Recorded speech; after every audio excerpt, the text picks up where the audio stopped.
Olá, gente querida! Hoje é segunda-feira, dia 20 de julho.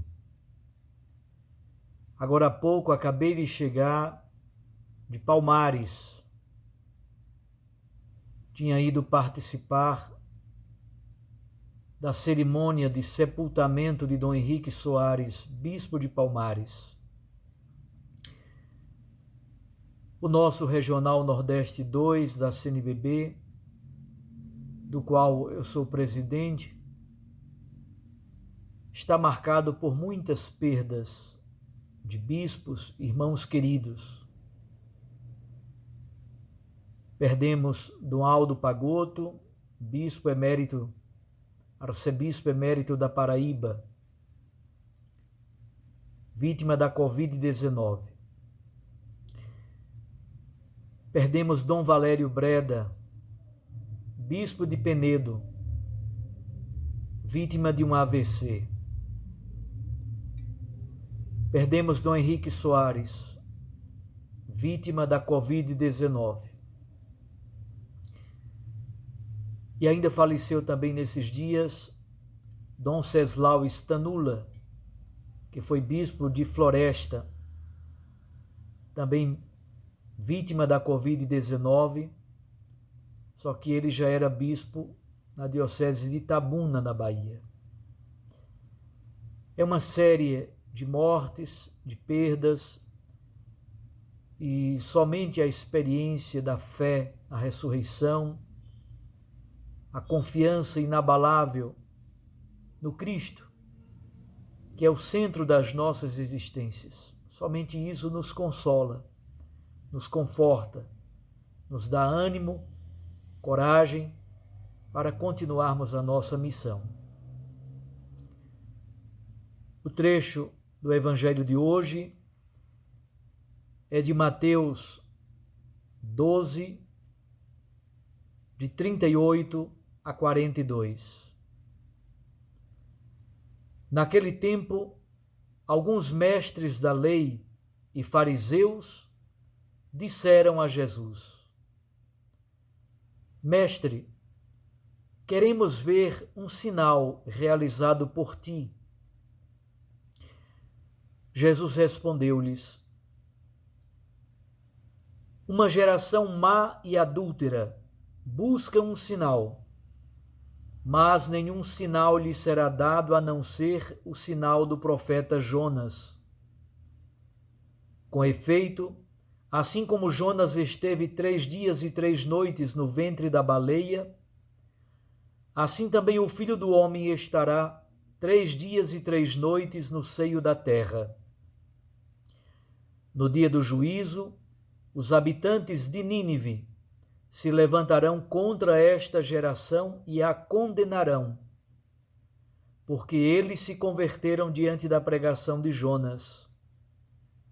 E aqui está quem é maior do que Jonas. No dia do juízo, a rainha do sul se levantará contra esta geração e a condenará, porque veio dos confins da terra para ouvir a sabedoria de Salomão. E aqui está quem é maior do que Salomão. Palavra da salvação.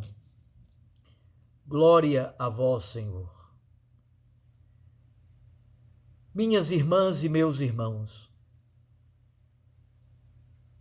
mestres da lei e fariseus. No tempo de Jesus, praticamente todos os mestres da lei eram do grupo dos fariseus. Havia 4 grandes correntes, 4 partidos que eram religiosos, mas eram também políticos. Os fariseus, os saduceus, os essênios e os zelotas.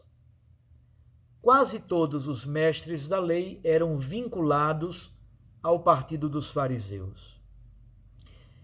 Eles se especializaram numa rigorosa vontade de cumprimento restrito da lei mosaica.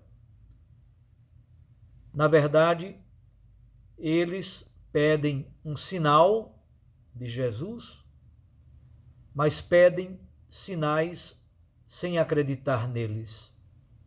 Esse é o grande problema. E Jesus logo percebe que eles pedem sinais sem acreditar nos sinais que Jesus daria.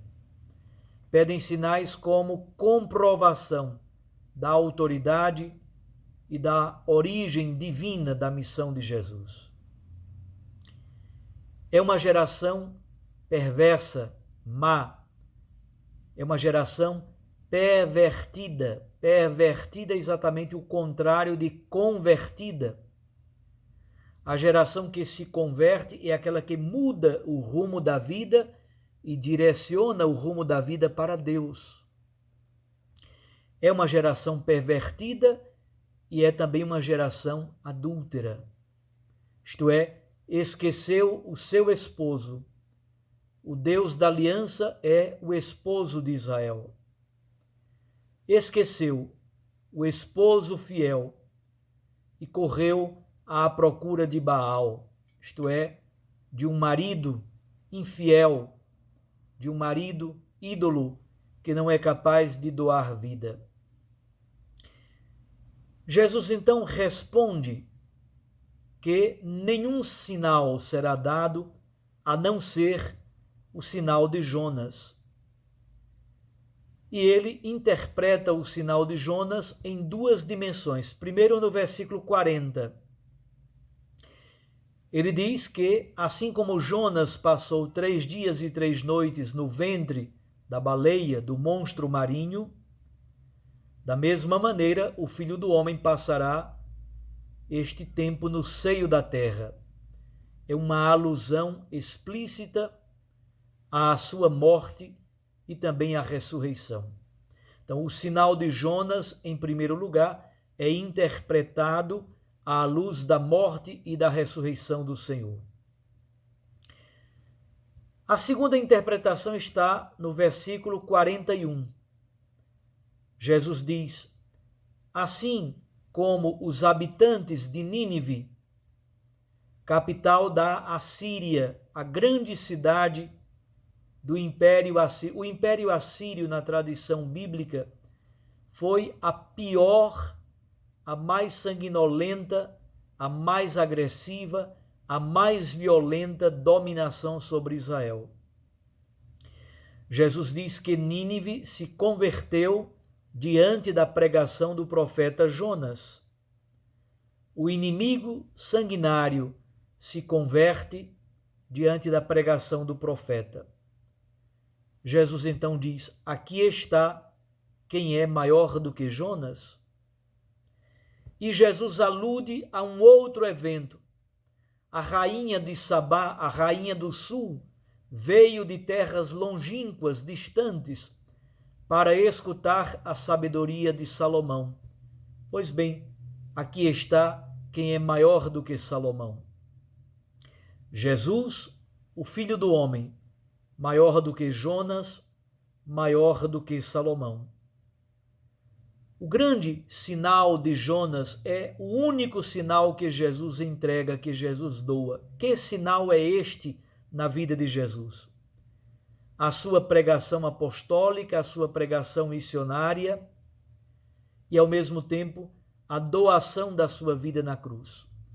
O único sinal que Jesus oferece é a doação de si mesmo, seja por meio da pregação, que converte ou que deveria converter, seja por meio da sua morte redentora na cruz e de sua ressurreição.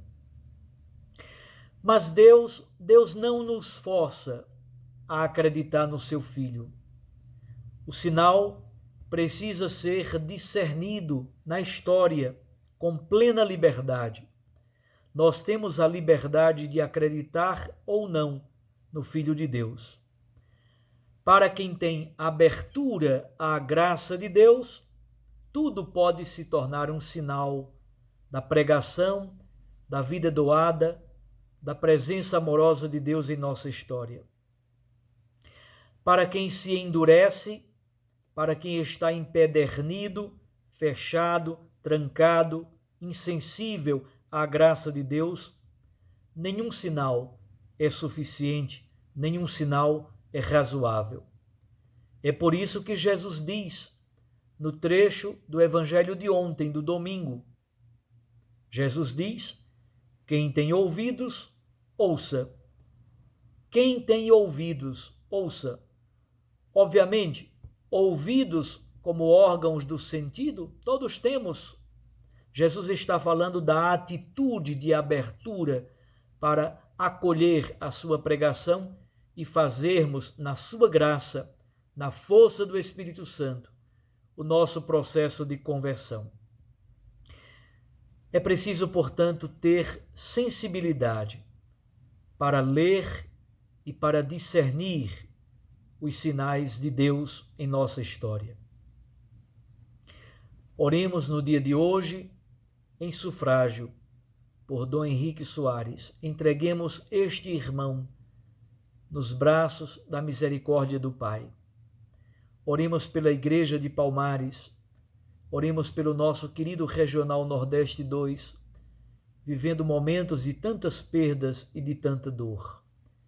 Que Deus nos console e nos dê a graça de, com um coração dócil, estarmos abertos à pregação do reino de Deus, do seu Filho Jesus Cristo, estarmos abertos à morte redentora de Cristo na cruz, que nos lava, que nos redime, que nos dá vida nova. Um abraço a você. Deus o abençoe e o proteja. Fique com Deus, sua Mãe Maria Santíssima. Recorde que a palavra de Deus aquece o nosso coração e a Eucaristia nos lança para a missão. Eu os abençoo, em nome do Pai, e do Filho, e do Espírito Santo. Amém.